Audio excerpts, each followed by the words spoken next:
আসসালামু আলাইকুম ভিউয়ার্স। আজকে আপনাদের সাথে শেয়ার করতে যাচ্ছি বাচ্চাদের জন্য খুব মজাদার একটা রেসিপি।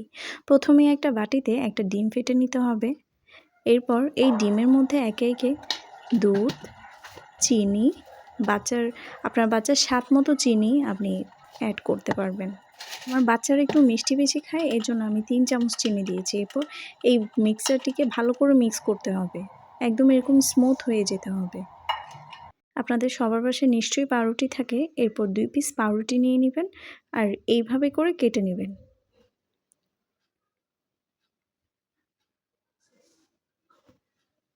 বাচ্চাদের খাওয়ার সুবিধার জন্য মাঝখানে আরও এক টুকরো এভাবে করে কেটে নেবেন, যাতে ওরা ইজিলি খেতে পারে। একটা ফ্রাই প্যানে অল্প পরিমাণ তেল নিয়ে সব দিকে ছড়িয়ে নেবেন, একদম সব দিকে যাতে ছড়িয়ে যায় তেলটা।